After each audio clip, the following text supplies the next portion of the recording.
ನಮಸ್ಕಾರ ಇನ್ಫೋಸ್ಟ್ರೀಮ್ ಯೂಟ್ಯೂಬ್ ಚಾನೆಲ್ಗೆ ಎಲ್ಲರಿಗೂ ಸ್ವಾಗತ. ಈ ವಿಡಿಯೋದಲ್ಲಿ ನಾವು 3 ಅಡ್ರೆಸ್ ಕೋಡ್ ನ ಹೇಗೆ ರೆಪ್ರೆಸೆಂಟ್ ಮಾಡೋದು ಅಂತ ನೋಡ್ತಾ ಹೋಗೋಣ. ಸೊ 3 ಅಡ್ರೆಸ್ ಕೋಡ್ ಯಾವ್ಯಾವು? ಮೊದಲನೇದು ಕ್ವಾಡ್ರಪಲ್ಸ್, ಎರಡನೇದು ಟ್ರಿಪಲ್ಸ್, ಮೂರನೇದು ಇಂಡೈರೆಕ್ಟ್.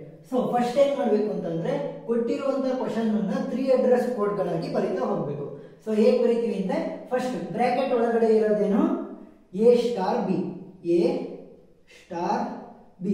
ಸೊ ಇದಕ್ಕೆ ನಾನೇನಂತ ಕೊಡ್ತೀನಿ T1 ಅಂತ ಕೊಡ್ತೀನಿ. T1 is equal to A star B. So ಇವಾಗ ಇವಷ್ಟು ಸೇರಿ ಏನಾಯ್ತು T1 ಆಯ್ತು. ಸೊ ಮೈನಸ್ T1 ಪ್ಲಸ್ ಇದಲ್ವಾ, ಸೊ ಏನ್ ಮಾಡ್ತೀನಿ minus T1. So T1 value ಏನು A star B into minus T1 is equal to T2 ಅಂತ ಕೊಡ್ತೀನಿ. ಸೊ ಇವಾಗ ಏನಾಯ್ತು ಇದಷ್ಟು ಮುಗೀತು. ಸೊ ಇದಷ್ಟು ಸೇರಿ ಏನಾಯ್ತು T2 ಆಯ್ತು. ಸೊ ಇವಾಗ ಈ ಬ್ರಾಕೆಟ್ ನ ತಗೊಳ್ಳೋಣ. ಸೊ ಈ ಬ್ರಾಕೆಟ್ ಒಳಗಡೆ ಫಸ್ಟ್ ಯಾವ್ದು ಮಾಡಬೇಕು ಮಲ್ಟಿಪ್ಲಿಕೇಶನ್ ಅನ್ನ ಮಾಡಬೇಕು. ಸೊ ಮಲ್ಟಿಪ್ಲಿಕೇಶನ್ ಅಂದ್ರೇನು C ಸ್ಟಾರ್ B. ಸೊ ಇದನ್ನ ಏನಂತ ಕೊಡ್ತೀನಿ T3 ಅಂತ ಕೊಡ್ತೀನಿ. Next so C star D ಏನಾಯ್ತು T3 ಆಯ್ತು. So T3 plus E. So T3 ಅಂದ್ರೇನು C star D plus E. So ಇದಷ್ಟು ಸೇರಿ ಏನಂತ ಕೊಡಬೇಕು T4. ಸೊ ಇವಾಗ ಏನಾಯ್ತು ಇದಷ್ಟು ಸೇರಿ T4 ಆಯ್ತು. ಸೊ ಇವಾಗ T4 ಪ್ಲಸ್ T2 ಏನಾಗುತ್ತೆ T5 is equal to T2 plus T4. So T2 full value plus T4 ಮಾಡಿದ್ರೆ ಒಂದು ಫೈನಲ್ ವ್ಯಾಲ್ಯೂ ಯಾವುದು T5. ನಮಗೆ ಆನ್ಸರ್ ಸಿಗ್ತಾ ಹೋಗುತ್ತೆ. ಸೊ ಇದನ್ನೇ ನಾನು ಕ್ವಾಡ್ರಪಲ್ಸ್, ಟ್ರಿಪಲ್ಸ್ ಮತ್ತೆ ಇಂಡೈರೆಕ್ಟ್ ಅಲ್ಲಿ ರೆಪ್ರೆಸೆಂಟ್ ಮಾಡಬೇಕು. ಸೊ ಕ್ವಾಡ್ರಪಲ್ಸ್ ಅಲ್ಲಿ ಏನಾಗುತ್ತೆ ಎಷ್ಟು ಕಾಲಮ್ 1 2 3 4. ಕ್ವಾಡ್ರ ಅಂದ್ರೇನು 4. ಟ್ರಿಪಲ್ಸ್ ಅಲ್ಲಿ ಎಷ್ಟು 3. ಸೊ ಆಪರೇಟರ್ ಸೊ 0 ಇಂದ ಶುರು ಮಾಡೋಣ. 0 1 2 3 4. ಏನಕ್ಕೆ ನೋಡಿ 0 1 2 3 4. 0 to 4. ಸೊ ಇದು ಕೂಡ 0 to 4. ಸೊ ಮೊದಲನೇದು 0 ಅಲ್ಲಿ 0 ಅದ್ರಲ್ಲಿ ಇರುವಂತದ್ರಲ್ಲಿ ಆಪರೇಟರ್ ಯಾವ್ದು ಯೂಸ್ ಮಾಡಿರೋದು ಇಂಟು ಅಂದ್ರೆ ಸ್ಟಾರ್. ನೆಕ್ಸ್ಟ್ ಮೊದಲನೇದ್ರಲ್ಲಿ ಯಾವ್ದು ಯೂಸ್ ಮಾಡಿರೋದು ಮೈನಸ್. ನೆಕ್ಸ್ಟ್ ಎರಡನೇದ್ರಲ್ಲಿ ಸ್ಟಾರ್, ಮೂರನೇದ್ರಲ್ಲಿ ಪ್ಲಸ್, ನೆಕ್ಸ್ಟ್ ನಾಲ್ಕನೇದ್ರಲ್ಲೂ ಕೂಡ ಪ್ಲಸ್ ಅನ್ನ ಯೂಸ್ ಮಾಡಿ. ಸೊ ಆಪರೇಟರ್ ಆಯ್ತು. ಆಪರೆಂಡ್ ಸೊ ಆಪರೆಂಡ್ ಯಾವ್ದ್ರ ಮಧ್ಯೆ ಸ್ಟಾರ್ ನ ಯೂಸ್ ಮಾಡಿರೋದು A ಮತ್ತೆ B. So operand 1 A, operand 2 B. Next ಇದರಲ್ಲಿ ಕೇವಲ ಒಂದೇ ಒಂದು ಆಪರೆಂಡ್ ಯೂಸ್ ಮಾಡಿದ್ದಾರೆ. ಸೊ T1 ಅಂತ ಬರೀತೀವಿ. ನೆಕ್ಸ್ಟ್ C ಮತ್ತೆ D, C D. ನೆಕ್ಸ್ಟ್ ಇದರಲ್ಲಿ T3 ಮತ್ತೆ E, T3 ಮತ್ತೆ E. ನೆಕ್ಸ್ಟ್ T2 ಮತ್ತೆ T4, T2 ಮತ್ತೆ T4. ಇವಾಗ ರಿಸಲ್ಟ್ ನ ಯಾವುದಕ್ಕೆ ಸ್ಟೋರ್ ಮಾಡಿದ್ದಾರೆ ಅಂತ ಬರೀಬೇಕು. ಸೊ ಮೊದಲನೇದು ರಿಸಲ್ಟ್ ಯಾವುದಕ್ಕೆ ಸ್ಟೋರ್ ಮಾಡಿರೋದು T1, ಎರಡನೇದು ರಿಸಲ್ಟ್ T2, ಮೂರನೇದು T3, ನೆಕ್ಸ್ಟ್ T4 ಮತ್ತೆ T5. ಸೊ ಇವಾಗ ಏನಾಯ್ತು ಕ್ವಾಡ್ರಪಲ್ಸ್ ಬರ್ದಾಯ್ತು. ಇವಾಗ ಟ್ರಿಪಲ್ಸ್ ನ ಬರೆಯೋಣ. ಸೊ ಟ್ರಿಪಲ್ಸ್ ಹೇಗೆ ಬರೆಯೋದು ಸೇಮ್ 0 1 2 3 4. ಸೊ 0 to 4 ಆಯ್ತು. ಆಪರೇಟರ್ ಸೇಮ್ ಇಲ್ಲೇನಿದೆ ಅದನ್ನೇ ಬರೀರಿ.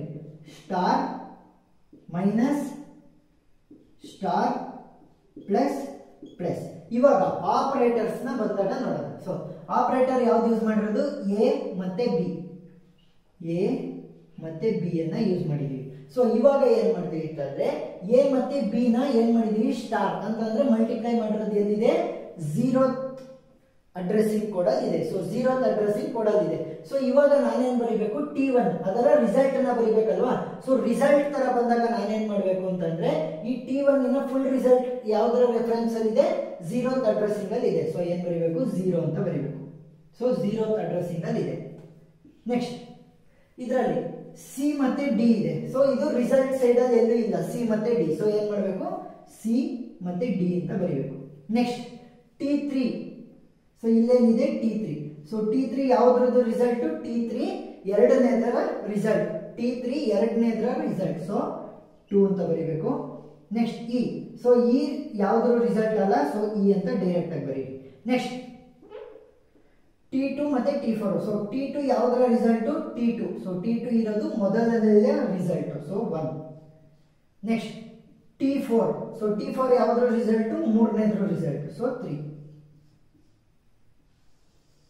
ಇವಾಗ ಸೊ ಇದರಿಂದ ಏನ್ ಅಡ್ವಾಂಟೇಜ್, ಇದರಿಂದ ಏನ್ ಅಡ್ವಾಂಟೇಜ್ ಅಂತ ಬಂದ್ರೆ ಇದರಲ್ಲಿ ನಾವು ಆರ್ಡರ್ ನ ಚೇಂಜ್ ಮಾಡಬಹುದು. ಸೊ ಅಡ್ವಾಂಟೇಜ್ ಏನು, can change the order, can change order. ಹೇಗೆ ಆರ್ಡರ್ ಚೇಂಜ್ ಮಾಡಬಹುದು ಅಂತ ಅಂದ್ರೆ ನೋಡಿ, ಫಸ್ಟ್ ಏನ್ ಮಾಡಿದೆ ನಾನು ಎ ಸ್ಟಾರ್ ಬಿ ನ ತಂದೆ, ನೀವು ಅದ್ರ ಬದಲು ಸಿ ಸ್ಟಾರ್ ಡಿ ಗೆ T1 ಅಂತ ಕೊಡ್ಬೋದು. ಸೊ T1 ಗೆ ಸಿ ಸ್ಟಾರ್ ಡಿ ಅಂತ ಕೊಡ್ಬೋದು. ಆಮೇಲೆ T2 ಏನಾಗುತ್ತೆ C star D plus E. So order ನ ನೀವು ಚೇಂಜ್ ಮಾಡಬಹುದು. ಆದ್ರೆ ಡಿಸ್ಅಡ್ವಾಂಟೇಜ್ ಬಂದ್ರೆ ಏನು ಅಂತಂದ್ರೆ, ಡಿಸ್ಅಡ್ವಾಂಟೇಜ್ ನೋಡಿ 4 ಕಾಲಮ್ ಬೇಕಾಗ್ತಾ ಇದೆ ಎಷ್ಟು ಕ್ವಾಡ್ರಪಲ್ಸ್ ಅಲ್ಲಿ, ಅಂದ್ರೆ ಮೋರ್ ಸ್ಪೇಸ್ ಬೇಕಾಗುತ್ತೆ. So more space or memory, more space or memory ಬೇಕಾಗ್ತಾ ಹೋಗುತ್ತೆ. ಅದೇ ಇದಕ್ಕೆ ಬಂದ್ರೆ ಏನು, ನೀವು ಯಾವುದೇ ಕಾರಣಕ್ಕೂ ಚೇಂಜಸ್ ನ ಮಾಡೋದಕ್ಕಾಗಲ್ಲ. ಏನು ಡಿಸ್ಅಡ್ವಾಂಟೇಜ್ ಅಂತಂದ್ರೆ ಏನು, no changes, no change in order, order ಅಲ್ಲಿ ಚೇಂಜ್ ಮಾಡೋದಿಲ್ಲ. ಯಾಕೆ ನೋಡ್ರಿ, ಇದು 0th ರೆಫರೆನ್ಸ್ ಅಲ್ಲಿ ತಗೊಂಡಿರೋದು. ಯಾವ್ದ್ರ ರೆಫರೆನ್ಸ್ ಅಲ್ಲಿ, ಈ ಎ ಸ್ಟಾರ್ ಬಿ ನ ರಿಸಲ್ಟಿನ ರೆಫರೆನ್ಸ್ ಅಲ್ಲಿ ತಗೊಂಡಿರೋದ್ರಿಂದ ರೆಫರೆನ್ಸ್ ಗಳನ್ನ ಯೂಸ್ ಮಾಡಿದೀವಿ 2 1 3 4 ಅಂತ. ಸೊ ಅಡ್ರೆಸಿಂಗ್ ರೆಫರೆನ್ಸ್, ಸೊ ಅದಕ್ಕೆ ಚೇಂಜ್ ಮಾಡೋದಿಲ್ಲ. ಅಡ್ವಾಂಟೇಜ್ ಅಂದ್ರೆ ಏನು, ಒಂದ್ ಸ್ವಲ್ಪ ಸ್ಪೇಸ್ ಕಡಿಮೆ ಬೇಕಾಗುತ್ತೆ. So less space needed. ಯಾಕೆ, ಬರೀ 3 ಕಾಲಮ್ ಇದೆ, less space. So less space is needed. Next ಮೂರನೇದೇನು, ಇಂಡೈರೆಕ್ಟ್. ಸೊ ಇಂಡೈರೆಕ್ಟ್ ಅಲ್ಲಿ ಏನ್ ಮಾಡ್ತೀರಾ, 0 1 2 3 4 ಇಷ್ಟನ್ನ ನೀವು ಸ್ಟೋರ್ ಮಾಡ್ಬೇಕಲ್ವಾ. ಇದು ಅಷ್ಟನ್ನು ಕೂಡ ನೀವು ಯಾವ್ದಾದ್ರು ಒಂದು ಮೆಮೊರಿ ಲೊಕೇಶನ್ಗೆ ಸ್ಟೋರ್ ಮಾಡ್ತಾ ಹೋಗ್ತೀರಾ. ಈ ಇನ್ಸ್ಟ್ರಕ್ಷನ್ಸ್ ಗಳನ್ನ ಏನ್ ಮಾಡ್ತೀರಾ, ಯಾವ್ದಾದ್ರು ಒಂದು ಮೆಮೊರಿ ಲೊಕೇಶನ್ಗೆ ಸ್ಟೋರ್ ಮಾಡ್ತೀರಾ. ಫಾರ್ ಎಕ್ಸಾಂಪಲ್ 100 101 102 103 104 ನೀವು ಯಾವ್ದು ಕಾರನ್ನು ಸ್ಟೋರ್ ಮಾಡಬಹುದು. ಅವಾಗ ಏನಾಯ್ತು, ನೀವು ಮೂರನೇದಲ್ವಾ, ಇಂಡೈರೆಕ್ಟ್ ಅಂದ್ರೆ ಏನು, ಮೂರನೇದು ಅಂತ ತೋರಿಸಿದಾಗ ಮೂರನೇದ್ರ ರೆಫರೆನ್ಸ್ ಹೋಗುತ್ತೆ. ಮೂರನೇದು ಇಲ್ಲಿದೆ.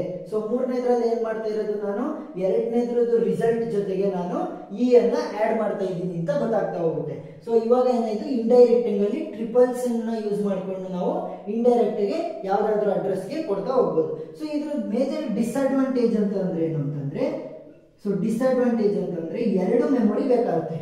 ಸೊ 2 ಮೆಮೊರಿ ಬೇಕಾಗುತ್ತೆ. ಯಾಕೆ, ಒಂದು ರೆಫರೆನ್ಸ್ ತಗೊಳೋದಕ್ಕೆ, ಒಂದು ಈ ಇನ್ಸ್ಟ್ರಕ್ಷನ್ಸ್ ಗಳನ್ನ ಸ್ಟೋರ್ ಮಾಡೋದಕ್ಕೆ ನಮ್ಗೆ ಏನ್ ಬೇಕಾಗುತ್ತೆ, 2 ಬೇಕಾಗ್ತಾ ಹೋಗುತ್ತೆ. ನೆಕ್ಸ್ಟ್ ಅಡ್ವಾಂಟೇಜ್ ಏನು ಅಂತಂದ್ರೆ, ಕ್ಯಾನ್ ಮೂವ್, ಕ್ಯಾನ್ ಚೇಂಜ್ ಅಥವಾ ಮೂವ್ ಅಂತಂದ್ರೆ ಆರ್ಡರ್ ನ ನೀವು ಚೇಂಜ್ ಮಾಡಬಹುದು. ಸೊ ಇಲ್ಲಿ 103 ಬದಲು 103ಗೆ ನೀವು 3 ಬದಲು 2 ನ ಕೊಟ್ಟಿದ್ದೀರಾ ಅಂತ ಅನ್ಕೊಳ್ಳಿ, ಇಲ್ಲಿ 3 ಅಂತ ಕೊಟ್ಟಿದ್ದೀರಿ. ಆರ್ಡರ್ ಚೇಂಜ್ ಆದ್ರೂ ಪರವಾಗಿಲ್ಲ. ಆದ್ರೆ ಈಗ 103 ಅಂತ ನೀವು ಪ್ಲೇಸ್ ಮಾಡಿದಾಗ ಎರಡನೇ ರೆಫರೆನ್ಸ್. ಸೊ ಎರಡನೇ ರೆಫರೆನ್ಸ್ ಅಲ್ಲಿ ಏನಿದೆ, ಸಿ ಸ್ಟಾರ್ ಡಿ ಇದೆ. ಸೊ ಅದೇ ಆನ್ಸರ್ ಬರೋದು. ಸೊ ಏನಾಯ್ತು, you can change the order. ಇಷ್ಟೇ.